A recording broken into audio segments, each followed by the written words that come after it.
I'd like to share with you in this very short reflection about what Jesus was saying about little children. Suffer these little ones to come unto me.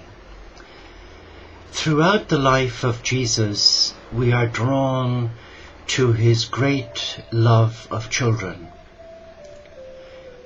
And in many of his teachings, he refers us to look at the issues behind his simple message, to reflect on the innocence of the child. In one writing in the New Testament, there is a situation where the early disciples were being approached by overzealous parents wanting their children to be touched by Jesus. And Jesus clearly became aware of this kerfuffle. And he looked around, and I guess he wasn't amused by their lack of grace, because clearly they didn't have the mind of Christ. And maybe they were trying to protect Jesus. But what did Jesus do? Jesus said to his followers, "Suffer these little ones to come unto me, because they represent the kingdom of heaven." That is a loaded statement.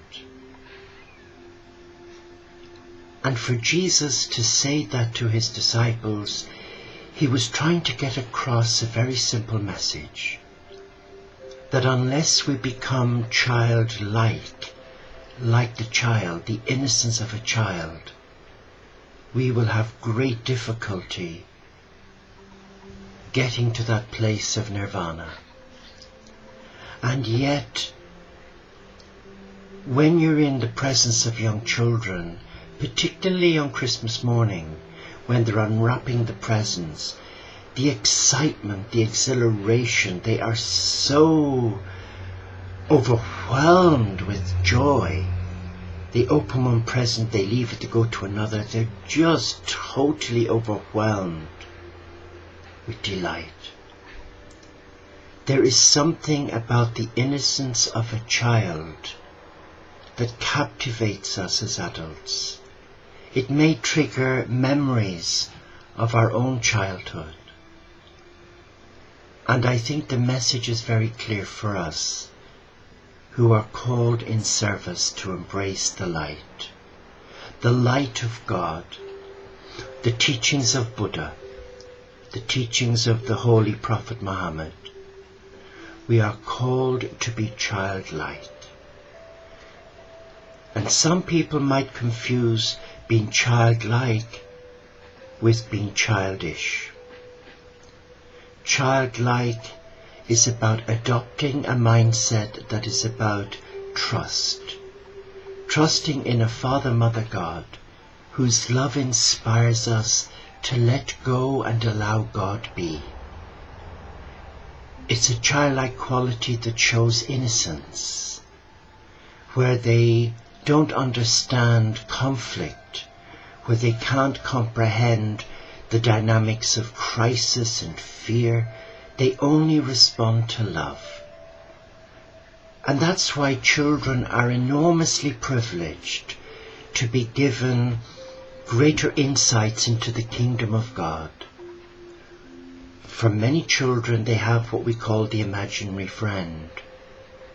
For them, that imaginary friend could be an angelic messenger. It could be a fairy, it could be an elemental, but it's very real to them. But for us, the adult, we have conflict. We don't understand. Because in our growth and development from kindergarten, we became exposed, didn't we, to trauma, to the bully in the playground. We became fearful, and we isolated ourselves from that loving innocence as a child. And for many of us, we have grown through life into adulthood, carrying a lot of baggage, and our heart has become crushed with the weight of painful memories. And the message of this simple teaching, suffer these little ones to come unto me, theirs is the kingdom of heaven. And for us who are in service, whether we're Buddhist, Christian, Muslim, Hindu, Sikh, it doesn't matter. What matters is that we come back into our heart, that we come back in and engage with the childlike qualities of that former innocence, that we come to God with trust, where there is no fear, only love. And that love inspires us in our moments of prayer to ask God humbly, respectfully and reverently to empower us, remove the bricks one by one that have stifled our heart, that have left us feeling vulnerable to attack. And that love is all-encompassing, and it eradicates fear. And it brings us to that place where we can bring our wounded child to God,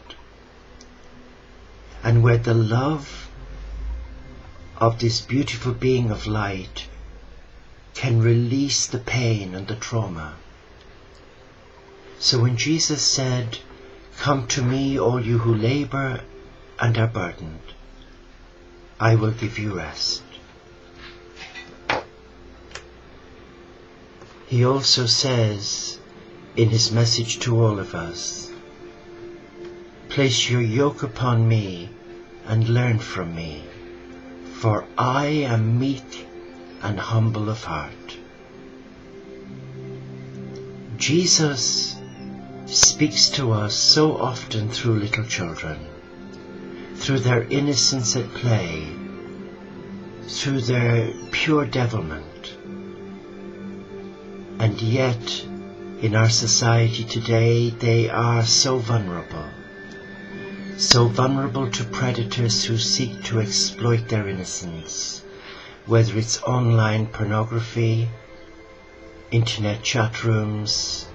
No child is safe, even with the support of the angelic realm.